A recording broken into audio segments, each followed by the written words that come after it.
এই যে আল্লাহুম্মা লাকা সুমতু আলা রিজকিকা আফতারতু, এটা ইফতারের একটা দোয়া। আরেকটা দোয়া হলো যাহাবা যামা ওয়াবতাল্লাতিল উরুক ওয়া সাবাতাল আজরু ইনশাআল্লাহ। অনেকে এটা জানেন মাশাআল্লাহ। যাহাবা যামা মানে আমার পিপাসা দূর হয়ে গেছে, ওয়াবতাল্লাতিল উরুক আমার শিরা উপশিরাগুলো সব সিক্ত হয়ে গেছে, ওয়া সাবাতাল আজরু ইনশাআল্লাহ এবং আল্লাহ চাহেন তো এই রোজার বিনিময় আমার জন্য অবধারিত হয়ে গেছে। এই যে দোয়া ইফতারের, এটা কি ইফতারের আগে করবেন না মাঝখানে করবেন না শেষে করবেন? কি বলেন, ইফতারের আগে না শেষে?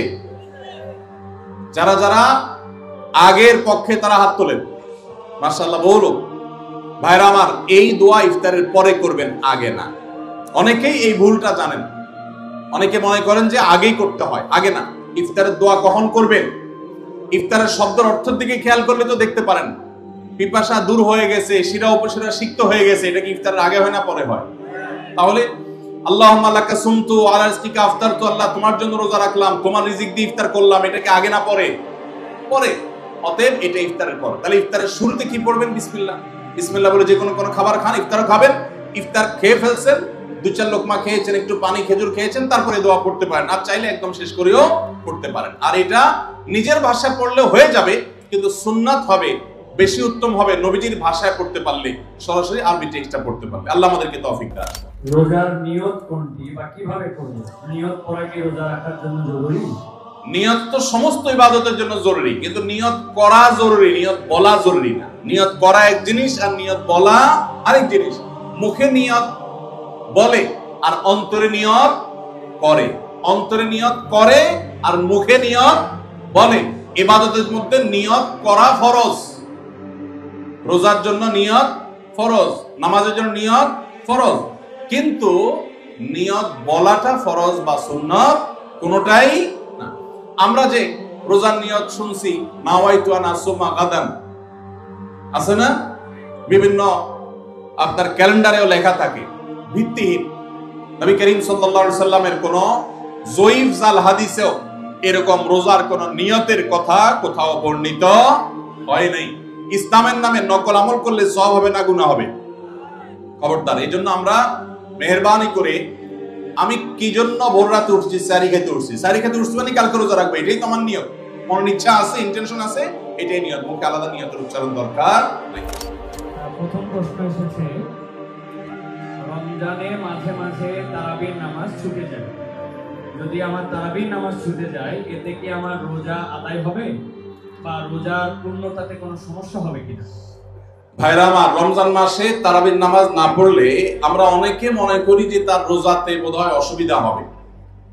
এটা সম্পূর্ণ ভুল ধারণা। তারাবি একটা ইবাদত, রমজানের রোজাটা আরেকটা ইবাদত।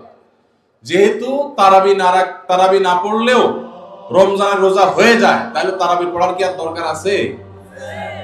কেন? রোজা তো হয়ে যাবে। আলাদা ইবাদত।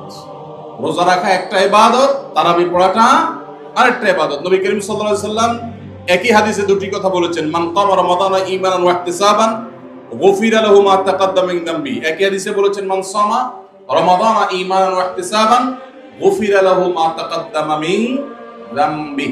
যে ব্যক্তি ঈমান এবং ইখলাসের সাথে রমজানের রোজা রাখবে, আল্লাহ তার পূর্বের গুনাহ মাফ করবেন। যে তারাবি পড়বে তারও পূর্বের গুনাহ মাফ করবেন ইনশাআল্লাহ। এজন্য ভাইরা, তারাবির নামাজ পড়তে হবে, এটা সুন্নাহ, গুরুত্বপূর্ণ সুন্নাহ, সাধারণ সুন্নাহ না। নবী সাল্লাল্লাহু আলাইহি সাল্লাম ছাড়েন নাই, সাহাবীরা ছাড়েন নাই। কোনো ওযর ছাড়া তারাবি ছাড়া যাবে না।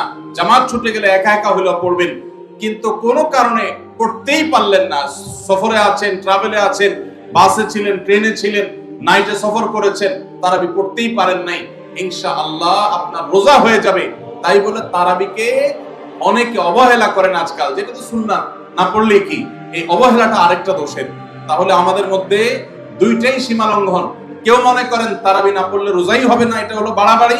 আবার অনেকে মনে করে তারাবি না পড়লেই বা কি, এটা হলো ছাড়াছাড়ি। এই বাড়াবাড়ি এবং ছাড়াছাড়ির মধ্যে আমাদের থাকতে হবে। আল্লাহ আমাদের তৌফিক দান। একজন রোজাদারের জন্য রমজানের প্রতিটি দিনের আমলের রুটিন কি হবে? কিভাবে সে তার রোজা কাটাবে? মাশাআল্লাহ, আমাদের একটা নতুন বই বের হয়েছে এবার, সেটা হলো মাহে রমাদানের 27 আমল। এই যে বইটা একটা হাতের সামনেও আছে, মাশাআল্লাহ। এটা মূলত আমাদের একটা বক্তব্যের নির্যাস। এর আগে সোনাইমণিতে একটা বক্তব্যে আমরা মাহে রমজানের উপরে একটা গবেষণা করে 27টা আমল কোরআনের আলোকে বের করেছি, সেটা উপস্থাপন করেছি, পরে এটাকে বই আকারে আনা হয়েছে। এখানে রমজানে আপনি কি কি করবেন তার সবগুলোর তালিকা দেওয়া আছে। অতএব এটার আলোকে আপনি আমল করতে পারেন, চাইলে ভিডিও বক্তব্যটা শুনে নিতে পারেন।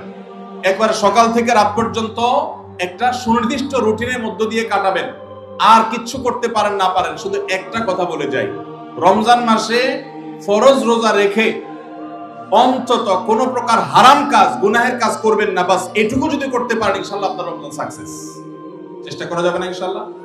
একটা কাজ যদি করতে পারেন আপনার রমজান ইনশাআল্লাহ সফল। সেটা হলো ফরজ রোজা রাখলেন, 5 ওয়াক্ত নামাজ তো ফরজ পড়বেনই, ফরজ কাজগুলো করলেন আর গুনাহ থেকে বেঁচে থাকলেন, কোনো হারাম কাজ করলেন না, ঝগড়াঝাটি করলেন না, মিথ্যা বললেন না, চগলখড়ি করলেন না, গীবত করলেন না, কাউকে ঠকাইলেন না, 2 নম্বর কাজ করলেন না। এই গুনাহমুক্ত যদি রমজান কাটাইতে পারেন আপনার রমজান সাধনা সার্থক ইনশাআল্লাহ। আল্লাহ তৌফিক দান।